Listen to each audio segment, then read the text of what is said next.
Welcome my friends. आज के इस वीडियो में हम जानेंगे न्यूटन के गति के 3 नियम क्या हैं और इन नियमों का हमारे जीवन में क्या उपयोग है। ठीक है, तो सबसे पहले बात करते हैं गति के प्रथम नियम, फर्स्ट लॉ ऑफ मोशन के बारे में। ये नियम क्या बताता है कि किसी वस्तु के मोशन तब तक, कोई भी ऑब्जेक्ट है अगर वो मोशन में है तो तब तक मोशन में रहेगा जब तक कि उसके ऊपर आप कोई एक्सटर्नल फोर्स या बाह्य बल लगाकर उसे रोकने की कोशिश नहीं करेंगे, तब तक वो चलता ही रहेगा।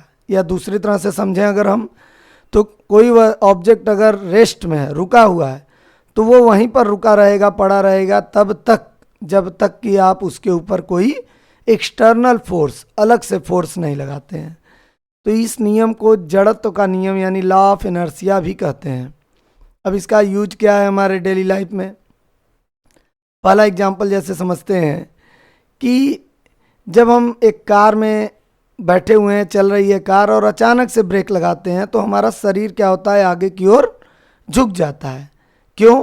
क्योंकि हमारी बॉडी की टेंडेंसी क्या थी, मोशन में रहने की, सीधे आगे बढ़ने की। लेकिन एकाएक ब्रेक लग गया जिसकी वजह से, मतलब कोई एक्सटर्नल फोर्स लग गया जिसकी वजह से हमारा शरीर आगे की ओर झुक जाता है, जबकि शरीर किस में रहने का प्रयास करेगा, मोशन में रहने का।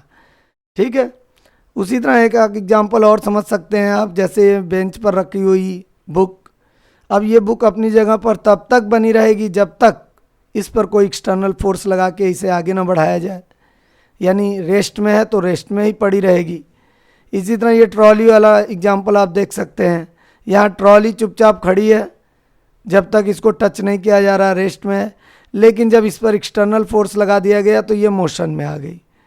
आई होप अब आपको समझ में आ गया होगा कि Newton's first law of motion क्या कहता है कि कोई ऑब्जेक्ट अगर रेस्ट में है तो रेस्ट में ही रहना चाहता है, कोई ऑब्जेक्ट मोशन में है तो मोशन में ही रहना चाहता है जब तक कि आप उसके ऊपर कोई एक्सटर्नल फोर्स नहीं लगाते हैं। अब बात करते हैं Newton second law of motion, Newton के गति का दूसरा नियम, जिसे हम बल का नियम भी कहते हैं।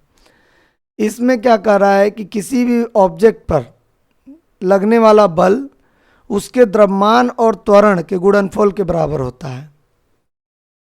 इसे मैथमेटिकली F = m/a के रूप में लिखा जाता है, जहाँ F क्या है, फोर्स है, m मास है और a एक्सेलरेशन है।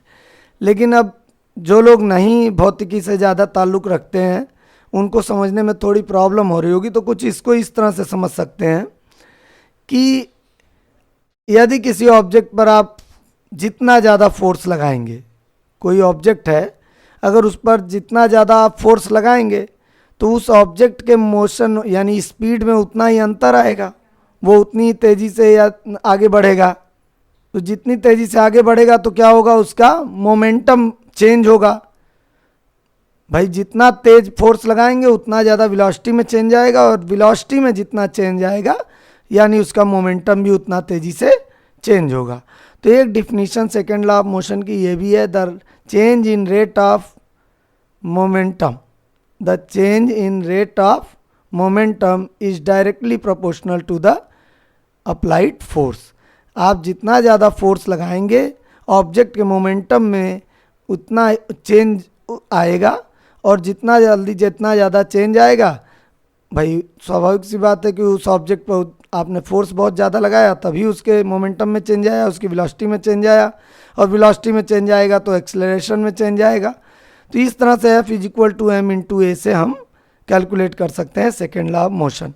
लेकिन अब जो लोग भौतिकी से संबंध नहीं रखते हैं उनको एग्जाम्पल से समझाने की कोशिश करते हैं कि जैसे कोई भारी सामान है, ठीक है। अब भारी सामान है, एक हल्का बॉक्स है, एक भारी बॉक्स है। तो हल्के बॉक्स को आपको डिस्प्लेस करने के लिए, एक स्थान से दूसरे स्थान पर ले जाने के लिए कम फोर्स लगाना पड़ता है, और जबकि भारी ऑब्जेक्ट है और उसको तेज़ गति से आगे बढ़ाना चाहते हैं आप, तो उस पर अधिक बल लगाने की आवश्यकता होगी। तो आप जितना ज़्यादा फोर्स लगाएंगे ऑब्जेक्ट की वेलोसिटी में, मोमेंटम में, उतना ही ज़्यादा चेंज आएगा। और तो और ये जो सेकेंड लॉ ऑफ मोशन है ये लागू होता है खेलों पर भी, वहाँ भी बहुत उपयोगी है। जैसे कोई बॉलर है, अगर बॉल को तेज गति से फेंकेगा, सॉरी, जैसे आप बैट्समैन हैं, अगर उसे किक करना चाहते हैं और चाहते हैं कि बाउंड्री के पार चला जाए, तो आपको उतना ही तेज किक करना पड़ेगा ना, बहुत तेज उस बॉल को मारना पड़ेगा, चाहे फुटबॉल हो चाहे क्रिकेट हो। तो आप जितना तेज़ी से फोर्स लगाएंगे, ऑब्जेक्ट जो है उतनी तेज़ी से मूव करेगा आगे की ओर। और इसके अलावा कुछ और एग्जांपल्स इसके आप समझ सकते हैं, जैसे आप यहाँ पर एक फार्मूला नहीं लिखा गया है, फार्मूला है F is equal to delta P upon delta T, यानी rate of change in momentum. तो क्या होता है कि जैसे क्रिकेट में जब हम लोग क्रिकेट खेलते हैं तो कैच पकड़ते हैं, मान लीजिए कोई कैच आ रहा है तो हम लोग अपने हाथ को पीछे की ओर ले जाते हैं कैच पकड़ने के लिए। ऐसा नहीं कि डायरेक्ट पकड़ लेते हैं बॉल को, और जो लोग डायरेक्ट पकड़ने का प्रयास करते हैं तो क्या होता है, बॉल उछलकर हाथ से लड़कर बाहर निकल जाती है। इसीलिए हम लोग हाथ को भी पीछे लाते हैं बॉल के साथ, और फिर थोड़ा सा पीछे करके पकड़ते हैं ताकि बॉल टकरा कर वापस ना भाग जाए और हमारे हाथों को चोट भी ना लगे। तो ये भी सेकेंड लॉ ऑफ मोशन के अंतर्गत आता है। अब बात करते हैं थर्ड लॉ ऑफ मोशन की, गति के तीसरे नियम की, जिसे क्रिया प्रतिक्रिया का नियम भी कहते हैं, लॉ ऑफ एक्शन रिएक्शन। इसके क्या एक तरह से डिफिनीशन कहें तो हर क्रिया के लिए एक समान और विपरीत प्रतिक्रिया होती है। There is an equal and opposite reaction for all actions, सभी एक्शन के लिए। जैसे आप दीवार पर बहुत तेज़ी से हिट किए, ठीक, टकराया आपका हाथ, तो दीवार ने भी तो आप पर उतना ही फोर्स लगाया, चोट लगती है ना। तो इसे ही जो फोर्स आपने लगाया दैट इज एक्शन, और दीवार ने जो आप पर लगाया दैट इज रिएक्शन। तो ये जो फोर्स है ना, एक्शन रिएक्शन, एक्चुअल में ये अलग अलग ऑब्जेक्ट पर लगते हैं। जैसे मैंने हाथ से दीवार पर क्या लगाया, एक्शन, और दीवार ने अपनी तरफ से मेरे हाथ पर क्या लगाया, रिएक्शन। इसी तरह इस एग्जाम्पल में आप देख सकते हैं, ये बोट पर जो लड़की खड़ी है, अब जैसे ही बोट से ये हटना चाहिए तो क्या कि आगे बढ़ने के लिए इसने बोट पर पीछे की ओर फोर्स लगाया, तभी तो उसे आगे के लिए धक्का मिलेगा। जब ये, या फिर बोट को मूव कराना है आगे की ओर, इस फिगर के अनुसार अगर बात करें तो ये देखिए एक्शन लगा रही है यहाँ इस वाले पार्ट पर लकड़ी के, तो एक्शन लगाई तो बदले में रिएक्शन इधर की ओर काम किया।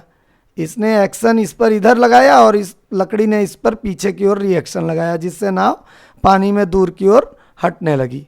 इसी तरह इस बॉल की बात करें, बॉल को आपने बाउंस किया, नीचे पटका, तो ज़मीन से जब बॉल टकराई तो जब बॉल ने ज़मीन पर एक्शन लगाया और ज़मीन ने बदले में बॉल पर रिएक्शन लगाया, जिससे बॉल उछलकर दूसरी ओर गई। इसी तरह जो तैराक होते हैं, स्विमर, जब पानी में हाथों को धक्का देते हैं, पानी को देते हैं ना हाथों से धक्का, तो उसे आगे बढ़ने में पानी से एक रिएक्शन फोर्स मिलता है। वो पानी को धक्का देते हैं और पानी उनके हाथ को आगे की ओर धक्का देता है, जिससे उन्हें तैरने में बहुत मदद मिलती है। इन नियमों को दैनिक जीवन में व्यापक उपयोग है और ये हमारे आसपास के भौतिक घटनाओं को समझने में हमारी बहुत मदद करते हैं। आई होप कि वीडियो आपको अच्छा लगा होगा। यदि वीडियो अच्छा लगा भाई तो लाइक करें, शेयर करें, सब्सक्राइब करें और कमेंट करके ज़रूर बताएं ताकि मैं और भी नए नए वीडियो बना सकूं। Thank you for watching the video.